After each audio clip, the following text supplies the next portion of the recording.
السلام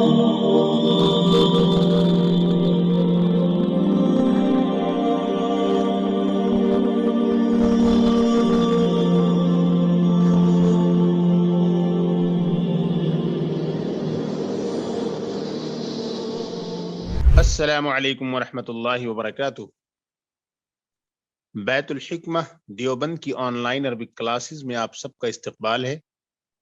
میں محمد انوار Khan Al-Qasmi, managing director بیت الحکمہ دیوبند سے۔ آج ہم ایک نیا عنوان شروع کریں گے، ایک نیو ٹائٹل سٹارٹ کریں گے آج ہم، اور یہ ہے حضرت خدیجہ سے نکاح، یعنی رسول اللہ صلی اللہ علیہ وسلم کا نکاح ہوا حضرت خدیجہ کے ساتھ۔ حضرت خدیجہ نبی پاک صلی اللہ علیہ وسلم کی امپلائر تھی، باس تھی گویا کی، لیکن حضرت خدیجہ ایک بیوہ تھیں اور ان کا بزنس بڑا تھا، لہٰذا ان کو ایک شوہر کی ضرورت تھی، اور نبی پاک صلی اللہ علیہ وسلم کو دیکھا کہ وہ بہت ہی ایماندار انسان ہیں، تو وہ امپریس ہوئیں اور نبی پاک صلی اللہ علیہ وسلم سے نکاح کی انہوں نے خواہش کی۔ تو اس پورے واقعے کو مختصر انداز میں یہاں بیان کیا جا رہا ہے۔ حضرت خدیجہ سے نکاح یعنی میرج ود خدیجہ رضی اللہ تعالی عنہ۔ خدیجہ رضی اللہ عنہ ایک عقل مند فہمیدہ عورت تھی۔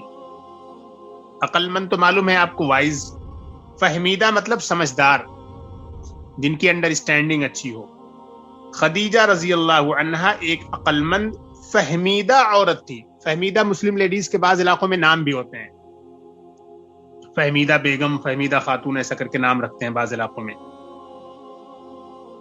آپ صلی اللہ علیہ وسلم کی شرافت اور محیر العقول اخلاق کو دیکھ کر ان کو ایک سچا اعتقاد اور خالص انس ہو گیا۔ نبی پاک صلی اللہ علیہ وسلم کے اخلاق کو دیکھ کر اور آپ کی شرافت کو دیکھ کر، آپ کی ایمانداری کو دیکھ کر، اور دیگر جو انسانی اخلاق ہیں، ان تمام چیزوں کو جب انہوں نے دیکھا تو وہ بہت امپریسڈ ہوئیں، بہت متاثر ہوئیں، اور ان کو سچا اعتقاد اور خالص انس ہو گیا، یعنی کہ نبی پاک صلی اللہ علیہ وسلم سے خاص قسم کا لگاؤ ہو گیا۔ اچھا، خدیجہ رضی اللہ عنہا ایک عقل مند فہمیدہ عورت تھی۔ آپ کی شرافت اور محیر العقول اخلاق کو دیکھ کر ان کو ایک سچا اعتقاد اور خالص انس ہو گیا۔ سچا اعتقاد کا مطلب ہوتا ہے کہ ٹرو بلیف، سچا اعتقاد، اور خالص انس مطلب پیور لو، جس کو ہم کہہ سکتے ہیں، یعنی سچی محبت، خالص محبت۔ انس کے معنی ہوتے ہیں انسیت، محبت۔ محیر العقول جو لفظ یہاں پر آیا ہوا ہے، یہ ہے سرپرائزنگ، یعنی عقلوں کو حیران کر دینے والا۔ محیر العقول عقلوں کو حیران کر دینے والا، یعنی حیرت انگیز جسے ہم بولتے ہیں، سرپرائزنگ۔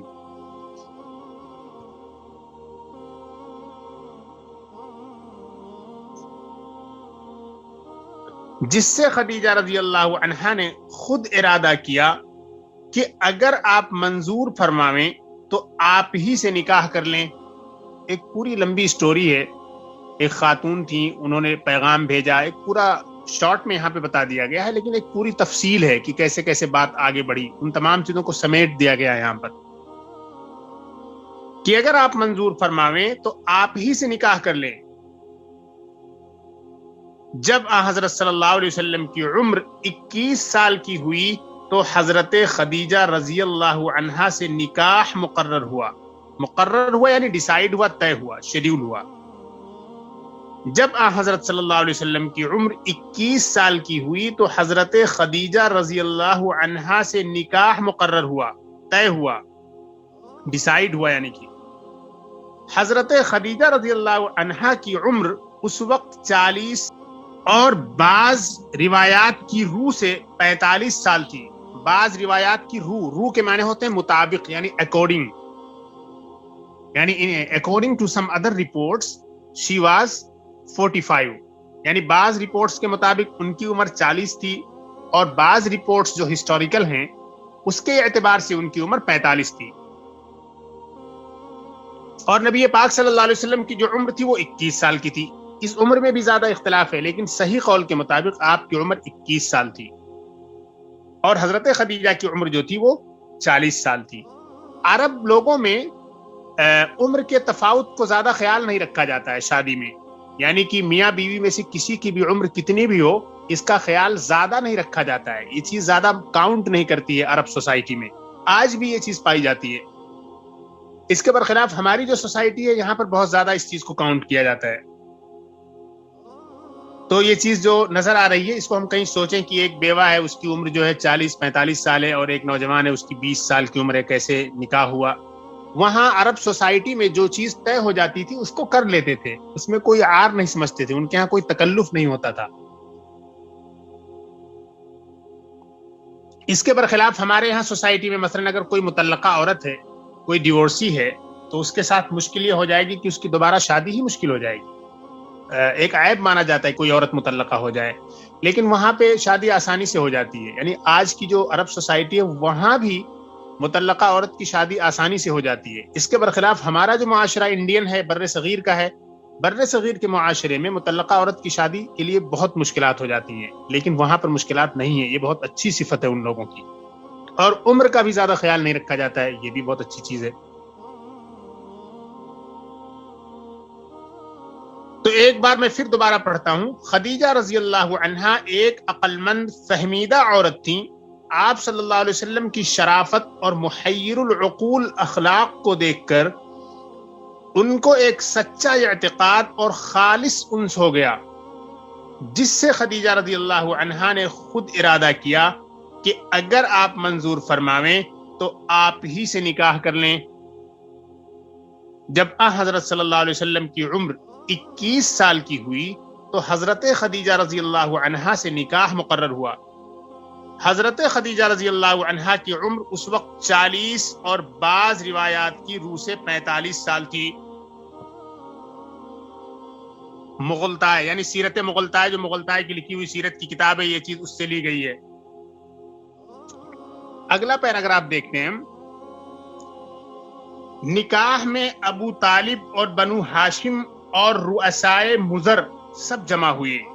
ابو طالب آپ کے چچا تھے، آپ کے کیئر ٹیکر اب یہی تھے، he was the civil care taker. اور بنو ہاشم جو تھا قبیلہ، اور اسی طریقے سے جو مضر قبیلہ ہے اس کے رؤسا مطلب لیڈنگ فگرز، جو بڑی بڑی شخصیات تھیں، ریسپیکٹڈ جو پرسنالٹیز تھیں اس ٹرائب میں، اس قبیلے میں، وہ سب کے سب جمع ہوئے. ابو طالب نے خطبہ نکاح پڑھا. خطبہ نکاح یعنی نکاح سے پہلے نکاح کی برکت کے لیے اور کچھ جو ہے روایتی الفاظ ہوتے ہیں، وہ الفاظ پڑھے ابو طالب نے. یعنی ابو طالب نے سولمنائز کیا نکاح کو، خطبہ نکاح پڑھا. اس خطبے میں ابو طالب نے حضرت صلی اللہ علیہ وسلم کے متعلق جو الفاظ کہے ہیں وہ سننے کے قابل ہیں. یعنی جب خطبہ پڑھا ابو طالب نے تو خطبے میں نبی پاک صلی اللہ علیہ وسلم کے بارے میں بھی کچھ باتیں کی. ابھی تو آپ پیغمبر بھی نہیں تھے، ابھی تو لوگوں کی نظر میں ایک عام انسان تھے.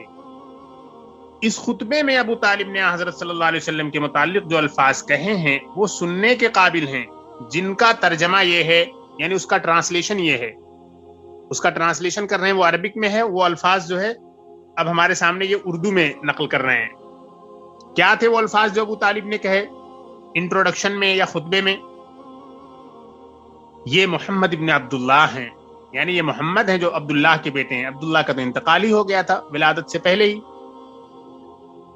جو اگرچہ مال میں کم ہیں، یعنی اور لوگوں کے مقابلے میں مال تو اتنا نہیں تھا کیونکہ والد ہی نہیں ہے سر پر، یتیمی کی زندگی گزاری، لیکن شریفانہ اخلاق اور کمالات کی وجہ سے جس شخص کو آپ کے مقابلے میں رکھا جائے آپ اس سے زیادہ عالی مرتبہ نکلیں گے. یعنی شریف اتنے ہیں، اتنے اعلیٰ اخلاق کے حامل ہیں، اتنے کمالات ہیں، اتنا اللہ تعالیٰ نے اسکل، اتنے ٹیلنٹ، اتنے گڈ مینرز، نوبل اخلاق اللہ تعالیٰ نے ان کے اندر رکھے ہیں کہ آپ کے مقابلے میں کسی بھی انسان کو اگر رکھا جائے تو اس کے اخلاق نیچے ہو جائیں گے اور آپ اس سے عالی اور بلند ہو جائیں گے. تو مال میں بھلے ہی تھوڑا بہت کم ہے لیکن اخلاق میں کوئی بھی انسان، اسکل میں کوئی بھی انسان، ٹیلنٹ میں ایسا انسان کہیں بھی آپ کو ملے گا نہیں، کمالات میں بھی ایسا کوئی انسان ملے گا نہیں۔ پھر کہہ رہے ہیں کیونکہ مال ایک زائل ہو جانے والا سایہ اور ٹوٹنے والی چیز ہے۔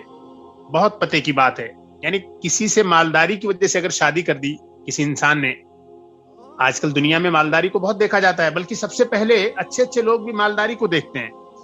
مالداری کا مسئلہ یہ ہے کہ وہ مالداری کبھی بھی ختم ہو جاتی ہے۔ ایسا بہت دیکھا گیا کہ بہت مالدار ہے لیکن 10-5 سال میں، 15-20 سال میں اس کی دولت ختم ہو گئی۔ اور کبھی کبھی کیا ہوتا ہے کہ بہت غریب انسان سے شادی کی جاتی ہے لیکن وہ آہستہ آہستہ اللہ تعالیٰ اس کے بزنس میں اتنی برکت دیتے ہیں کہ 10-15 سال میں وہ بہت آگے نکل جاتا ہے۔ یہ دونوں مثالیں آج کی دنیا میں بہت زیادہ ملتی ہیں۔ تو اسی لیے شریعت نے کہا ہے کہ انسان کے کمالات دیکھو، اس کے اخلاق دیکھو، اس کی نیکی دیکھو، اس کا رتبہ دیکھو۔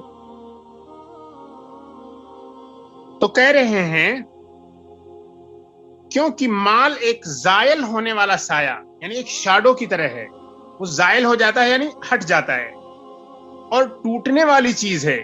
اور یہ محمد صلی اللہ علیہ وسلم جن کی قرابت کو تم سب جانتے ہو، یعنی رشتہ داری کو، قرابت بولتے ہیں رشتہ داری کو، خدیجہ بنت خویلد سے نکاح کرنا چاہتے ہیں، اور ان کا کل مہر معجل، اور معجل میرے مال سے ہے۔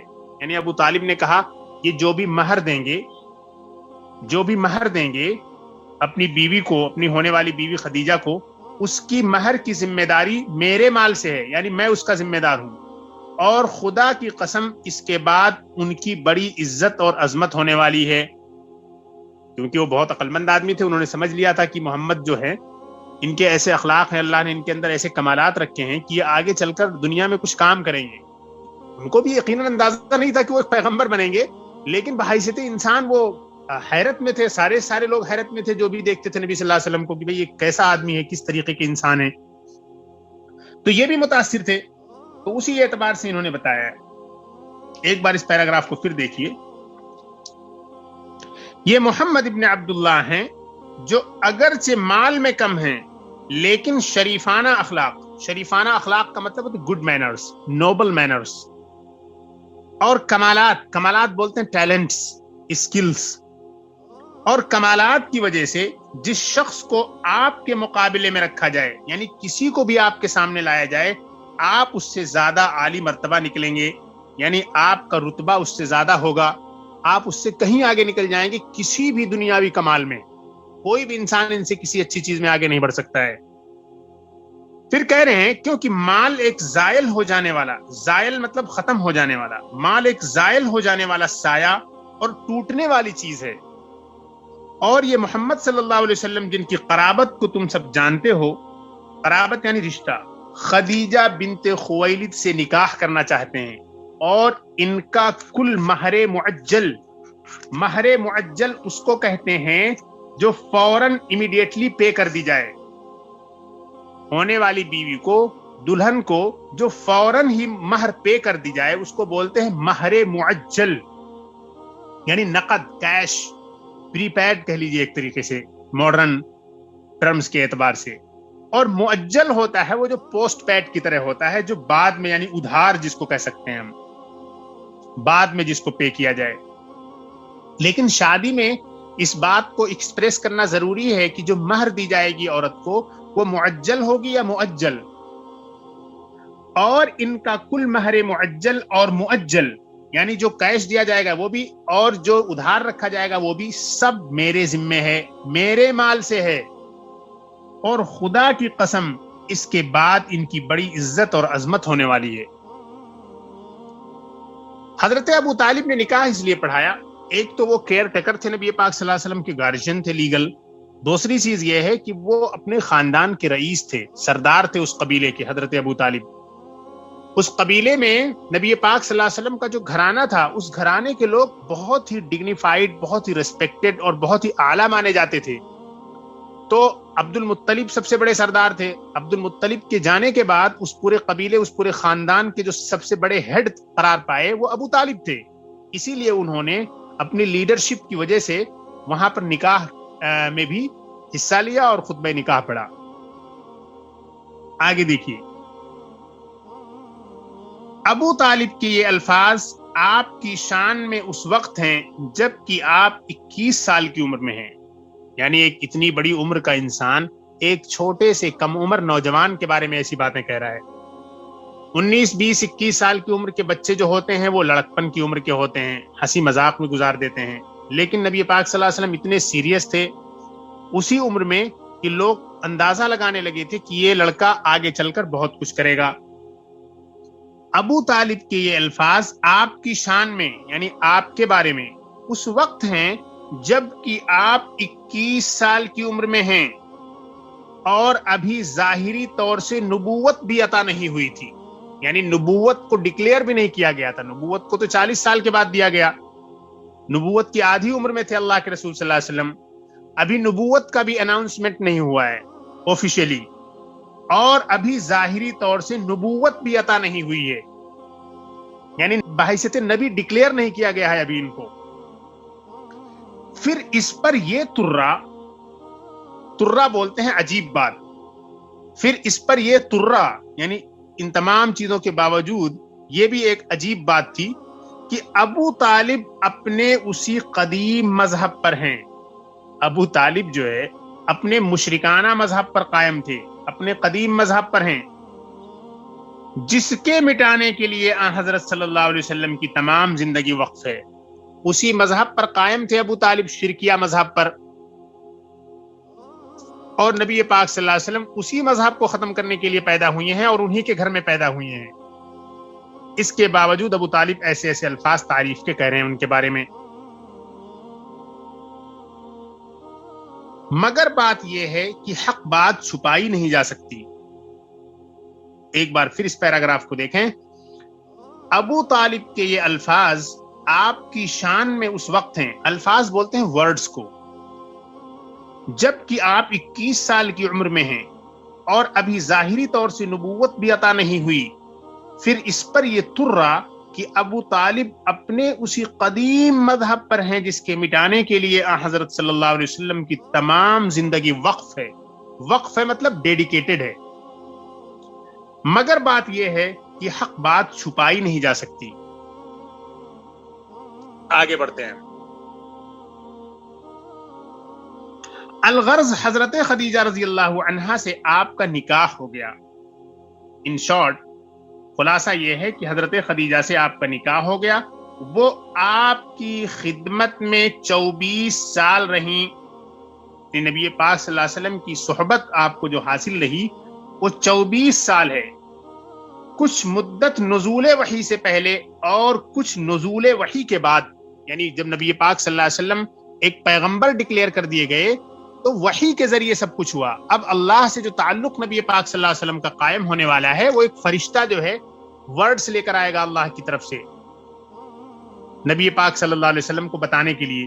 تو فرشتے جو اینجلز ہوتے ہیں, جو وحی لے کر آتے ہیں, جو ریویلیشن لے کر آتے ہیں, جو اللہ کے الفاظ لے کر آتے ہیں دنیا میں پیغمبروں کے لیے, اسی کو وحی کہا جاتا ہے.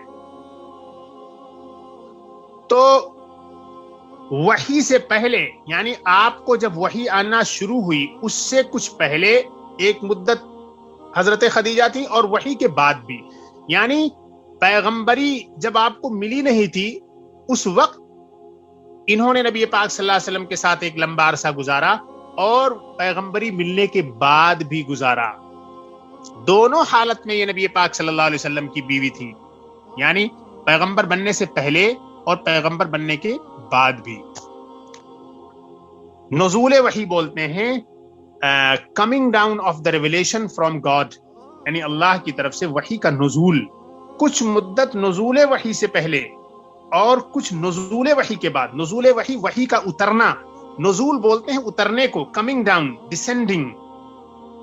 اور کچھ نزول وحی کے بعد. نزول وحی وہی پھر سیم الفاظ آئے, یعنی وحی کے اترنے کے بعد. الغرض یہ بار بار لفظ آ چکا ہے, یعنی ان شارٹ, ان بریف. الغرض حضرت خدیجہ رضی اللہ عنہا سے آپ کا نکاح ہو گیا. وہ آپ کی خدمت میں 24 سال رہیں, کچھ مدت نزول وحی سے پہلے اور کچھ نزول وحی کے بعد. جب آپ کی شادی ہوئی تو وحی نہیں نازل ہوتی تھی, فرشتہ بعد میں آنا شروع ہوا جب آپ کو نبوت ملی ہے, اس سے پہلے نہیں. تو جب فرشتے آنا شروع ہوئے اس سے پہلے بھی تھیں، اور فرشتوں کے آنے کے بعد بھی ایک عرصہ ان کو ملا نبی پاک صلی اللہ علیہ وسلم کے ساتھ گزارنے کا۔ آگے چلتے ہیں۔ آپ صلی اللہ علیہ وسلم کی اولاد حضرت خدیجہ سے، انٹرسٹنگ بات یہ ہے کہ نبی پاک صلی اللہ علیہ وسلم کی جو ساری نسل نکلی ہے وہ حضرت خدیجہ ہی سے، یعنی ساری اولاد حضرت خدیجہ سے ہوئی۔ اور ایک ماریہ قبطیہ سے حضرت ابراہیم پیدا ہوئے تھے، اس کے بارے میں تفصیلات آئیں گی۔ تو بہرحال حضرت خدیجہ نبی پاک صلی اللہ علیہ وسلم کے لیے ایک بہت ہی بابرکت خاتون ثابت ہوئی۔ پوری نسل محمدی جو چل رہی ہے یہ حضرت خدیجہ کے تھرو جو اولاد حضرت فاطمہ وغیرہ سے ہوئی اسی سے چل رہی ہے۔ آپ صلی اللہ علیہ وسلم کی اولاد حضرت خدیجہ سے، حضرت خدیجہ رضی اللہ عنہا سے آپ صلی اللہ علیہ وسلم کے 2 فرزند اور 4 صاحبزادیاں پیدا ہوئیں۔ 2 فرزند یعنی کہ 2 لڑکے، فرزند بولتے ہیں لڑکے کو، بوائے، اور 4 صاحبزادیاں پیدا ہوئیں، یعنی 4 لڑکیاں پیدا ہوئیں۔ فرزند ارجمند، ارجمند بولتے ہیں خوش نصیب یا لائق، خوش نصیب لڑکا قاسم و طاہر تھے۔ قاسم کے نام سے ہی آپ کی کنیت ابو القاسم مشہور ہے، یعنی نبی پاک صلی اللہ علیہ وسلم کی ایک کنیت ہے، اس کے ذریعے آپ کو یاد کیا جاتا ہے ابو القاسم کے نام سے، ابو القاسم صلی اللہ علیہ وسلم۔ نبی پاک صلی اللہ علیہ وسلم کو ابو القاسم بھی کہا جاتا ہے، یعنی قاسم کے ابو۔ تو جو قاسم حضرت رسول اللہ صلی اللہ علیہ وسلم کے بیٹے تھے انہی کے نام پر آپ کی کنیت ابو القاسم بھی ہے۔ فرزند ارجمند قاسم و طاہر تھے، قاسم کے نام سے ہی آپ کی کنیت ابو القاسم مشہور ہے۔ کنیت کہتے ہیں وہ نام جو ماں باپ بیٹا بیٹی کے تعلق سے بولا جائے، چاہے یہ کہہ دیا جائے کسی کو لگا کر یا ابو لگا کر یا اس طریقے کے کچھ الفاظ لگا کر جو بنایا جاتا ہے اسی کو کہتے ہیں کنیت۔ اور طاہر کے متعلق یہ بھی کہا جاتا ہے کہ ان کا نام عبداللہ ہے، یعنی نبی پاک صلی اللہ علیہ وسلم کے ایک بیٹے جو اور تھے جن کا نام طاہر تھا، ان کے بارے میں ہسٹری کی کتابوں میں آتا ہے کہ ان کا نام عبداللہ تھا، اور ان کو جو ہے طاہر کا ایک ٹائٹل دیا گیا تھا۔ طاہر کے معنی ہوتے ہیں پیور، طاہر کے معنی ہوتے ہیں پیور۔ ایک بار پھر سے دیکھیے، حضرت خدیجہ رضی اللہ عنہا سے آپ کے 2 فرزند اور 4 صاحبزادیاں پیدا ہوئیں۔ فرزند ارجمند قاسم و طاہر تھے، قاسم رضی اللہ عنہ کے نام سے ہی آپ کی کنیت ابو القاسم مشہور ہے، اور طاہر کے متعلق یہ بھی کہا جاتا ہے کہ ان کا نام عبداللہ تھا۔ یہ تو ہوئے 2 لڑکے، ایک قاسم اور ایک طاہر، دونوں کا انتقال ہو گیا تھا بچپن میں۔ انتقال اس لیے ہوا، اللہ تعالیٰ نے ایسا کیا۔ اگر وہ زندہ رہتے تو دنیا والے ان کے لڑکوں کو خدا بنا لیتے۔ بہت ڈیٹیل ہے کہ اللہ تعالیٰ نے اللہ کے نبی صلی اللہ علیہ وسلم کی بچیوں کو تو زندہ رکھا، لیکن مذکر اولاد جو تھی ان کو اللہ تعالیٰ نے اٹھا لیا۔ اس کی وجہ یہی بتاتے ہیں لوگ، بہت ساری چیزیں بتاتے ہیں، بہت ساری تفصیلات ہیں، لیکن ایک بہت ہی شارٹ اور اہم بات یہ ہے کہ نبی کے مرنے کے بعد ان کی اولاد کو لوگ جو کم علم ہوتے ہیں ان کو بہت اونچے درجے پر پہنچا دیتے، کوئی خدا بنا دیتا، کوئی نبی بنا دیتا۔ اسی لیے اللہ تعالیٰ نے ان کو دنیا میں پیدا کرنے کے بعد اٹھا لیا۔ ایک کوشچن پیدا ہوتا ہے کہ پیدا ہی نہ کیا ہوتا لڑکوں کو، کیوں پیدا کرنے کے بعد کیوں اٹھایا؟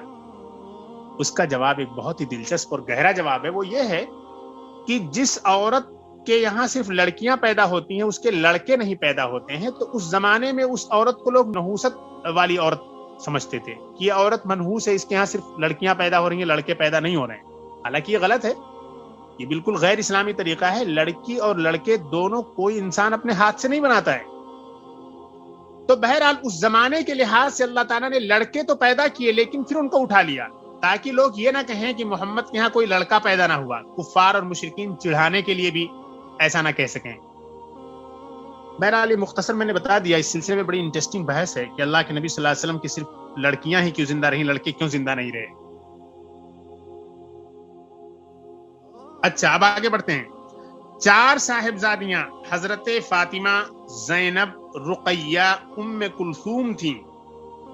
4 صاحبزادیاں حضرت فاطمہ، زینب، رقیہ، ام کلثوم تھیں۔ حضرت زینب آپ صلی اللہ علیہ وسلم کی اولاد میں سب سے بڑی تھیں، رضی اللہ عنہن وعنا اجمعین، یعنی اللہ تعالیٰ ان تمام صاحبزادیوں سے راضی ہو اور ہم سب سے بھی راضی ہو۔ آگے بتا رہے ہیں یہ سب اولاد حضرت خدیجہ رضی اللہ عنہا کے بطن سے تھیں۔ بطن کے معنی ہوتے ہیں پیٹ، یعنی حضرت خدیجہ ہی سے یہ تمام اولاد پیدا ہوئی۔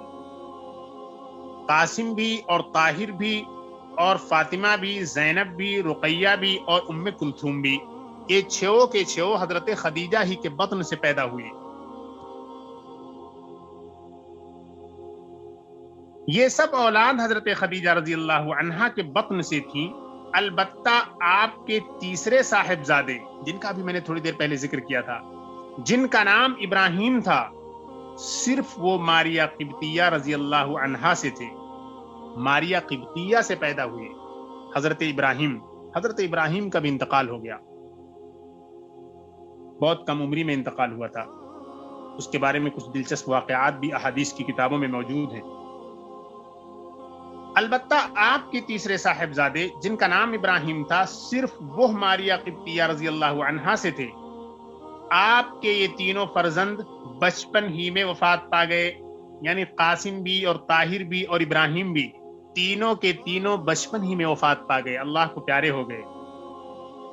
البتہ حضرت قاسم کے متعلق بعض روایات سے معلوم ہوتا ہے کہ وہ اس حد تک پہنچ گئے تھے کہ سواری پر سوار ہو جائیں، یعنی بعض روایات ہیں، کچھ ہسٹوریکل رپورٹس ہیں جس سے پتہ یہ چلتا ہے کہ حضرت قاسم کو اللہ نے اتنی عمر دی تھی، یعنی کچھ تھوڑے سے بڑے بھی ہو گئے تھے، کہ وہ سواری پر چڑھ جائیں۔